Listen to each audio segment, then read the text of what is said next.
La palabra por el punto, Jorge Sartori.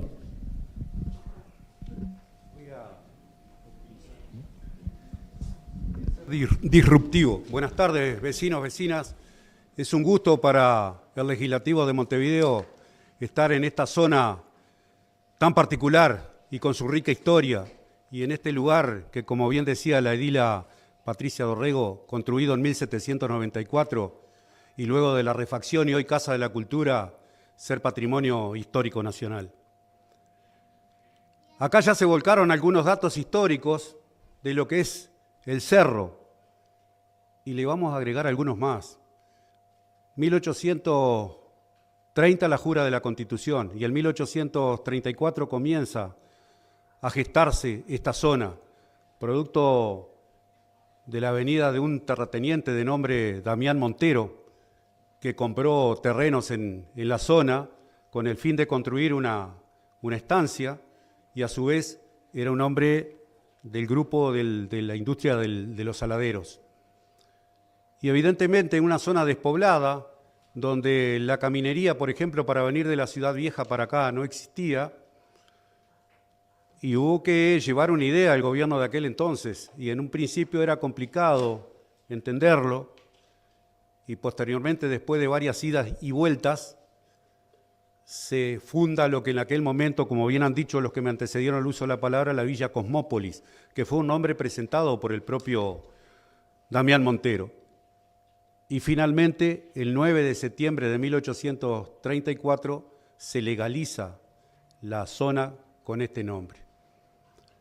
Y en esos primeros años, evidentemente, había que hacer algunas tareas, por ejemplo, el venir de la Ciudad Vieja a Montevideo. No se olvide que la Ciudad Vieja en aquel momento era la city de nuestro país. Y era complicado para venir porque acá en la zona solo había algunas casas, algunas pulperías en el camino, entonces hubo que construir todo esto, ir poblando de a poquito. Y la idea que tenía este hombre en un principio era traer lo que él llamaba colonos africanos, que en definitiva los colonos africanos no eran nada más ni nada menos lo que en aquellos años se utilizaba a menudo, que era la traída de esclavos para trabajar en el territorio. Así que ya en abril del 36, el gobierno de Oribe determinó que en esta nueva villa se fueran instalando esos industrias saladeril. Por lo tanto, el cerro desde su principio tuvo a la industria cárnica como base fundamental, que con el paso de los años, como se ha dicho aquí, ha sido algo histórico en el territorio. Hay que tener en cuenta que por aquellos años, unos años más adelante, ya entre 1843 y 1951, tuvimos la Guerra Grande, que trancó evidentemente todo lo que era la prosperidad de lo que se venía gestando, y hubo incendios, en fin, se destruyó mucho esto. Pero posteriormente, ya a partir de 1859, comienza nuevamente a fortalecerse lo que es esta industria, a tal punto que ya a finales de siglo, ya por 1885, 1890, había alrededor de 11 saladeros en el territorio. Se había ido extendiendo lo que era todo esto, y quiero compartir con ustedes un dato histórico, evidentemente para que esto fuera caminando cada vez más, esos caminos que hacía referencia, que se comienzan a construir fuertemente desde la Ciudad Vieja al territorio. Escuchen bien, tuvo un costo de 7.700 pesos. Lo trasladamos a lo que es hoy, irrisorio totalmente. Pero además, el gobierno de aquellos tiempos tuvo la previsión de tener en cuenta que seguramente ese dinero iba a provenir de los propios industriales y dueños de las tierras de aquello, porque eran los más interesados en que esto caminase bien. Y así fue. Así que esa población tuvo un crecimiento, lógicamente. Para circular en el territorio hubo que hacer caminería. Las caminerías en un primer momento, las calles para identificarlas tuvieron número, eso fue por allá por 1837. 30 años después, las calles ya comienzan a tener nombres. ¿Y cuáles fueron esos nombres? Fueron los nombres de los pobladores, de los países originarios de los pobladores que venían al territorio. Por eso la calle Italia, la calle Portugal, Nueva Granada, Vizcaya, Egipto, en fin, Venezuela, en fin. Entonces, En 1867 se pone la piedra fundamental para el templo que se ubica hoy en Bogotá entre Prusia y Viacaba. Fue inaugurada después en 1879 y hoy es monumento histórico nacional. En 1868 se construye lo que es hoy el Cementerio del Cerro. Y también en esos años había un solo médico en el territorio que se llamaba Víctor Contante, que dice la historia que la particularidad era que visitaba a sus pacientes a caballo y que a su vez había un pequeño hospital que había sido donado, en la tierra y el edificio, por un empresario de nombre Jaime Civils. Cuando muere el médico, quedó sin médico la zona, era el único que había. Entonces se cerró también el hospital. Decía que en esa etapa ya la industria saladera estaba prácticamente monopolizada, en este caso por un terrateniente de nombre Rosauro Tavares, que provenía de Maldonado, y fue absorbiendo la competencia con una particularidad.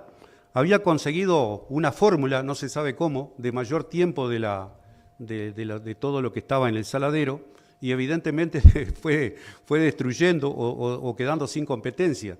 Eso le llevó también a poder exportar a carne a Cuba y a Brasil, y convirtiéndose en un empresario próspero en esa época.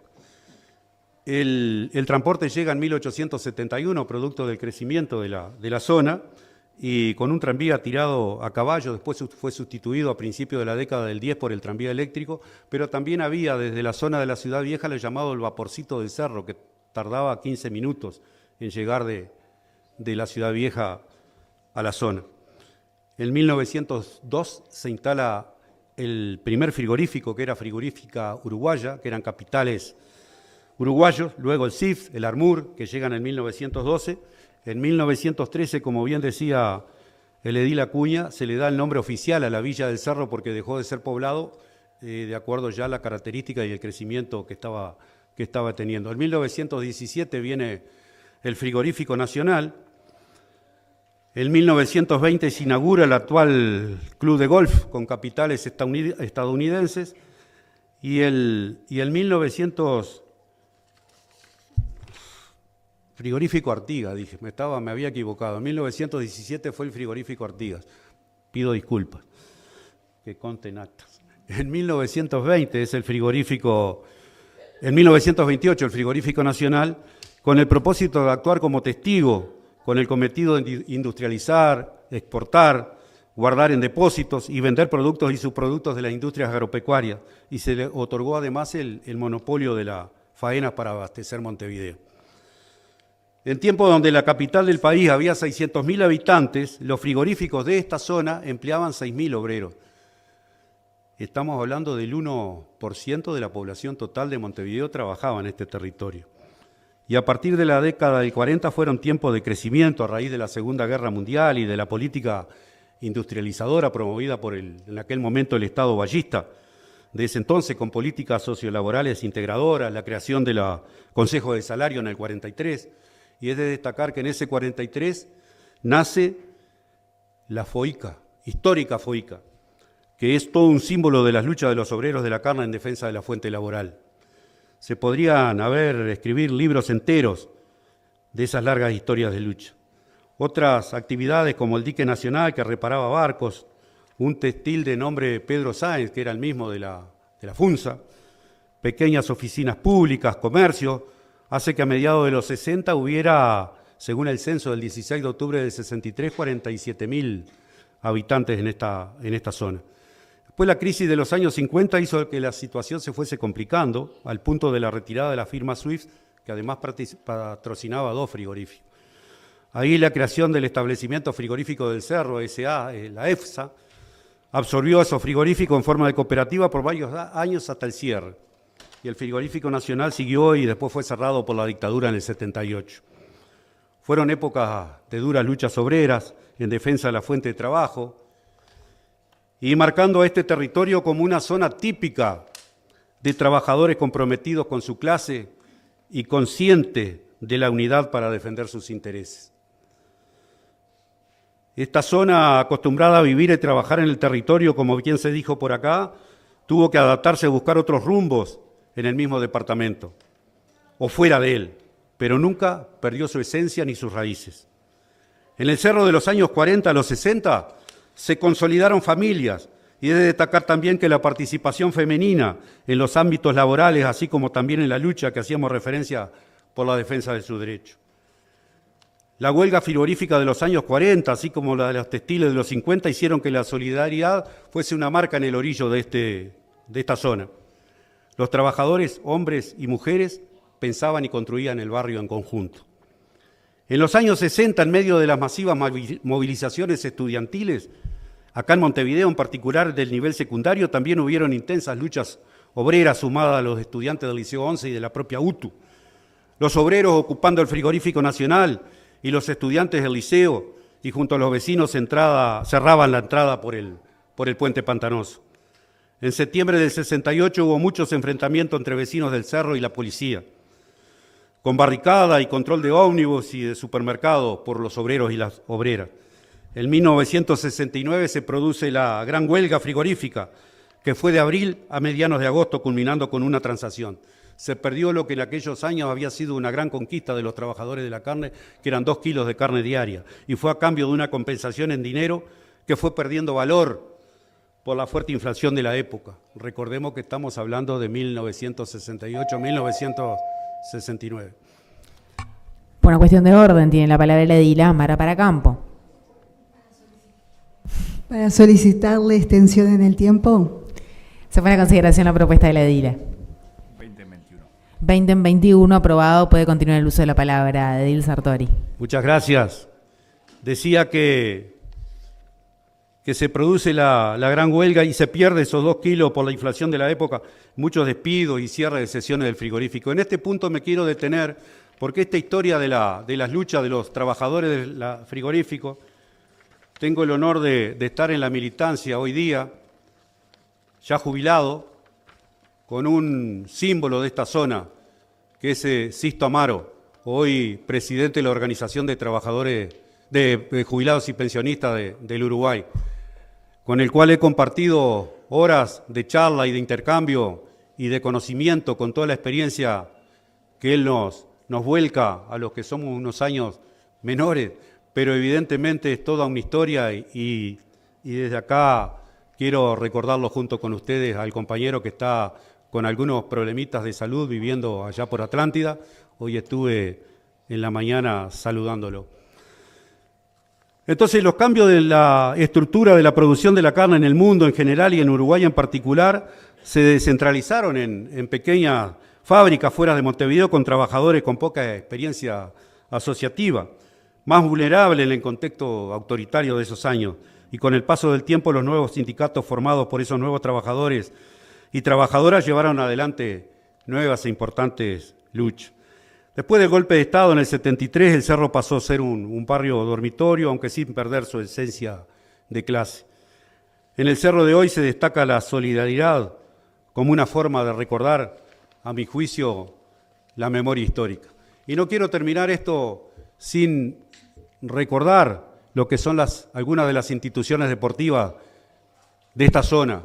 En el ramo del básquetbol, por ejemplo, el Verdirrojo del año 48 y al presente, que sigue compitiendo en su rubro. Así que un saludo también y un futuro prometedor a esa señera institución del territorio.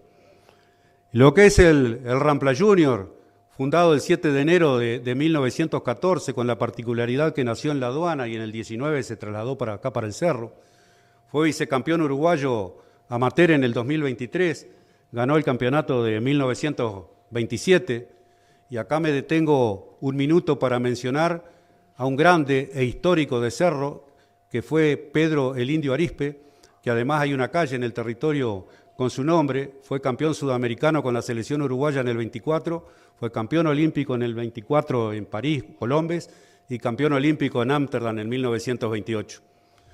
Rampla, cuando comienza el campeonato, el profesionalismo en el 32 en el Uruguay, es vicecampeón y tiene la particularidad que tiene el primer goleador del fútbol profesional de nuestro país, se llamó Juan Miguel Labraga, era puntero derecho en Rampla y convirtió 17 goles en ese campeonato. Entonces, El Rampla del 40, vicecampeón, detrás de Nacional, con una delantera histórica que era Diz Mata Ismael Rivero, a quien conocí personalmente por ser de mi pueblo, de Colonia, era número 9, fue también 9 de la selección uruguaya, y tiene la particularidad que fue el pase de más valor de 1940, pasa de Rampla a River argentino en 33.000 pesos oro de aquella época. Riepov era el 10 y Eleuterio Fernández el puntero izquierdo. Rampla vuelve a ser vicecampeón en el 47 junto con Defensor y con Peñarol. Tuvo un equipo entre el 49 y el 50 y el 48, 49 y 50 que pasó a la historia de nuestro fútbol, pasó a ser muy recordado. Era Héctor Pedro Rodríguez, William Martínez y Bracione, Sabatel, Durán, Luján, Puente, Techera, Loza, Cantú y Peláez. Lo digo a la antigua, para los que son más veteranos acá van a reconocer esta forma de mencionar los equipos de fútbol. Y después vuelve a ser vicecampeón en el 64, cuando ese equipo de Navarro, William Martínez de vuelta y Davesac, el gran Luis Ubiña, que en el año 66, es convocado a la selección uruguaya y fue el lateral derecho titular en el Mundial de Inglaterra, trabajaba 8 horas en la industria metalúrgica y después iba a practicar a Rampla. Observen ustedes, y jugaba, y después fue a la selección, y después fue capitán en el 70 en el Mundial de México, después ya había pasado a Nacional en el 67. Decía Ubiña, Gil y Manuel Origoni, Horacio Franco, el chino Salvá, Porteño Vega, Ciengramo Rodríguez y Raúl Núñez. Ese era el cuadro del 64. Y bueno, y después Rampla sigue hoy compitiendo con luces y sombras, pero sigue dejando bien en alto los prestigios del fútbol de la zona. Viene Cerro, que Cerro nace el 1 de diciembre del 22 y es los cerrenses dicen ser el auténtico de la villa porque son de acá. Cuando viene Rampla de otro lado y se instala acá en el territorio, como que está esa cuestión de ustedes no son del Cerro. Cerro se funda el 1 de diciembre del 22, tiene la trayectoria que hoy llega al presente y en su largo trecho podemos recordar el Cerro vicecampeón uruguayo de 1960, que el 18 de diciembre del 60 juega la final con Peñarol, terminaron empatados en el primer puesto y juegan esa final. Peñarol le gana 3-1 en un partido donde Miguel de Britos, que era la figura de Cerro, fue lesionado, dicen que con intención por el capitán naurinegro, el Tito Goncalves. Y Cerro pierde 3-1. Bueno, en aquel tiempo no había cambio, entonces tuvo que jugar lesionado. Prácticamente desde los primeros minutos del partido. Ese Cerro era de González Acuña, Dalmao y Soria, Waldemar González, Ángel Rodríguez y Carretti, Cochinelo, Jorge López, Nelson García, Miguel de Britos y Juan Pinto. Juan Pinto termina siendo después puntero izquierdo en la selección uruguaya, jugó varios partidos, le decían el gordito y era bravísimo, dicen que tenía un tiro impresionante. Cerro construye el Estadio Trócoli en el año 64, el 25 de agosto, lo inaugura jugando contra River Plate argentino, los Millonarios, y Cerro le hace 5-2 acá en el estadio, en el Trócoli. Cerro fue vicecampeón campeón de los chicos en el 65, 66, 67 y 68, si no me falla la memoria, tenía un gran equipo. Fíjense ustedes que trajo a Rogelio Domínguez, arquero de Racing y de la selección argentina, posteriormente campeón de Europa y del mundo de clubes con el Real de Madrid. Y vino a jugar a Cerro. Y trajo a Rubén Sosa, que era figura del Racing argentino y también había jugado en la selección argentina, y vinieron a jugar a Cerro. Ese Cerro era González Acuña, después jugó Domínguez, después jugó Ever Almeida, que se fue para Paraguay y se nacionalizó paraguayo. Dalmao Cabral, Benítez Ica, que era un brasilero, y Rótulo, que había venido de Peñarol. Cacayo, que es muy recordado por los veteranos hinchas de Cerro y veteranas hinchas de Cerro. Paulo Silva Araujo, que era un brasilero. Marino da Silva. El Pocho Julio César Cortés, que después fue gran figura en Peñarol y en la selección uruguaya, hace años que está radicado en Centroamérica. Y Juan Pinto, que seguía jugando ahí. Y bueno, y después Cerro ganó la liguilla del 2009, son los títulos que uno puede resaltar, pero de todas maneras una maravillosa historia con enormes jugadores que no daría el tiempo tanto de Cerro como de Rampla de describirlos acá. Este domingo tienen el clásico, así que háganlo en calma, en paz, y un saludo al Cerro y larga vida para este territorio. Gracias.